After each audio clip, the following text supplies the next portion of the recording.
siempre, para darle la bienvenida, déjeme leer su columna Suave Matria, que ya está publicada.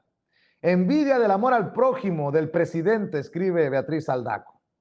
De los 7 pecados capitales, el único que se considera necesario matizar en el lenguaje común es la envidia.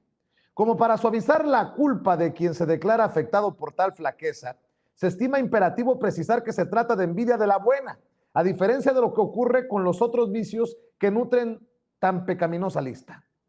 No se nos ocurre decir, por ejemplo, que somos presa de soberbia, ira o gula de la mala o de la buena. Pero resulta que envidia solo hay una, y en el diccionario de la Real Academia Española se le define en su primera acepción como tristeza o pesar del bien ajeno, y en la segunda como emulación, deseo de algo que no se posee. Quien se ve asaltado por la envidia no solo desea para sí lo que el otro posee, sino que eso le ocasiona sentimientos negativos, tristeza o pesar, dice la academia, y en el pesar caben el disgusto y el dolor y por consiguiente el odio. Más allá de estas disquisiciones, convengamos en que desear a secas lo que otra persona posee no sugiere algo intrínseca y éticamente reprobable, salvo que la aspiración o deseo vayan acompañados de animadversión, rencor, menosprecio, repulsión u otras manifestaciones del ánimo de similar naturaleza contra aquella. Podríamos establecer 2 grupos: quienes cumplen cabalmente con la definición de envidia, es decir, que desearían para sí mismos lo que otros poseen al tiempo que muestran malos sentimientos por ellos, y quienes simplemente detestan al otro por poseer lo que ellos no tienen, pero que ni por asomo desearían esas virtudes para sí mismos porque no las consideran útiles o importantes. Si bien la envidia, entendida como una combinación deseo-odio, se presenta sobre todo con relación a bienes materiales como el dinero, existen cualidades o posiciones en la vida social que también son objeto de ese sentimiento. De entre las más comunes pueden mencionarse el carisma, la popularidad, la fama, los ascensos laborales, un buen estatus y, ¿por qué no?, la capacidad de amar. En el fondo del odio que la figura de Andrés Manuel López Obrador despierta en ciertos sectores de la población, en muchos casos persiste la envidia de sus virtudes. Sí, de sus virtudes, de esas de las que él o la odiadora no pueden presumir porque carecen por completo de ellas. Si bien en los seres humanos son comunes los amores acotados a uno mismo, a la pareja, a la familia, al grupo social o clase a la que se pertenece, no lo es el amor al prójimo refrendado cotidianamente en actos concretos y verificables.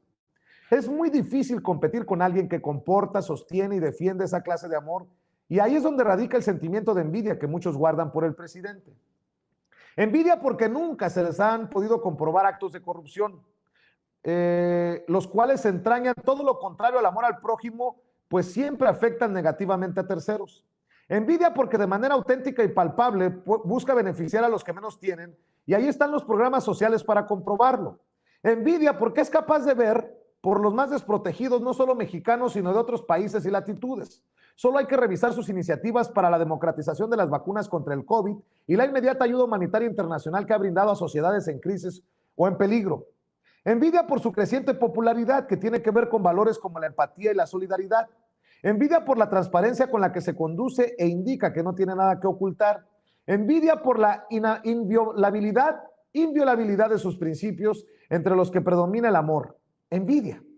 Sin idealizar a la persona del presidente, el odio que muchos le tienen se finca, en efecto, en la envidia de su amor al prójimo. Escribe la escritora, articulista, promotora cultural y miembro de esta familia sin censura, Beatriz Aldaco, a quien saludo como siempre con mucho gusto. Beatriz, buenas tardes, buenas noches, ¿cómo te va?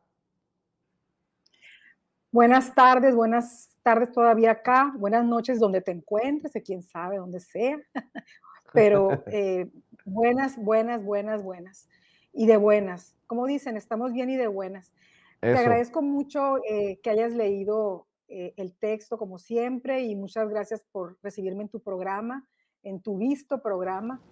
Y pues en efecto me puse pues a repasar, a reflexionar, a intentar profundizar como pretendo casi siempre en cuando me propongo escribir un artículo y llegué a esas conclusiones, Vicente.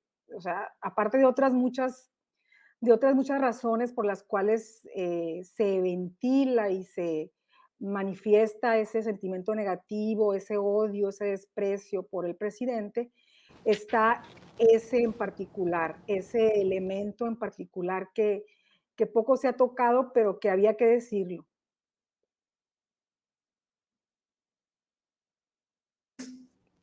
qué forma hasta, no sé si decirlo así, poética. ¿Me escuchas, Beatriz? Sí, ¿Sí por me supuesto. escuchas? Te escucho muy bien, sí, A ver.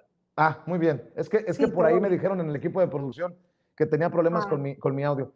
no, te estoy escuchando. Hasta poética la forma tuya de describir por qué odian al presidente. Porque pues tiene virtudes, tiene valores que no pueden tener esos que han saqueado, que se han servido con las cucharas grandes en el pasado, querida Beatriz Aldaco.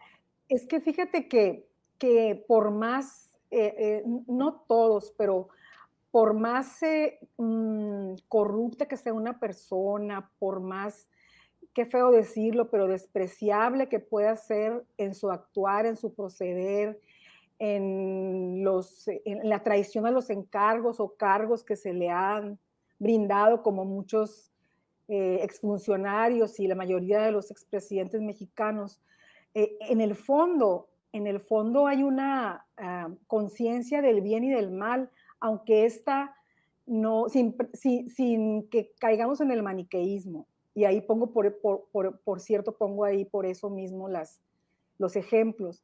En el fondo hay una conciencia de que actuaron mal, solamente que esa no se va a ventilar. Es rarísimo o cuando hemos visto que alguno de estos personajes que traicionaron la confianza del pueblo en algún momento determinado o periodistas que traicionaron a su oficio lo reconozcan. Es raro que eso ocurra. A lo mejor se me pasa en este momento a alguien, no dudo que haya habido alguien que lo haya hecho, pero no ha sido un caso público, lo suficientemente conocido o no es muy frecuente. Pero en el fondo lo odian, algunos lo odian porque tendrían que volver a nacer, tendrían que volver a desarrollarse como seres humanos, a desempeñarse en la vida como seres humanos en general o como profesionistas o como funcionarios, para poder revertir todo aquello que hicieron mal.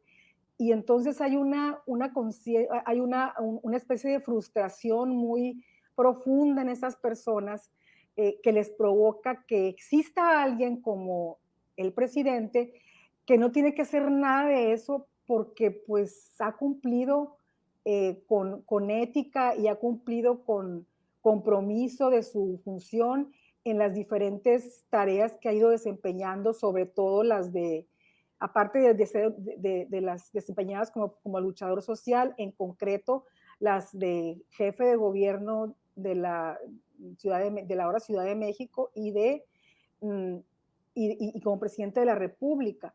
Entonces, alcanzarlo es muy difícil, o sea, alcanzarlo éticamente es muy difícil, por no decir que imposible. Entonces, ese sentimiento es un resentimiento en contra de su figura porque les es imposible alcanzarla o es imposible revertir todo aquello que se ha hecho mal.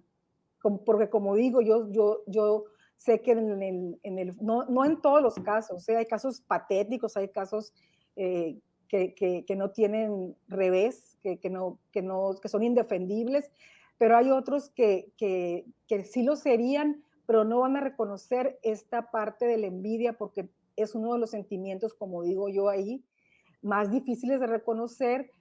Por algo hablamos de envidia de la buena, pero pues como ya vimos ahí, pues no existe, es envidia.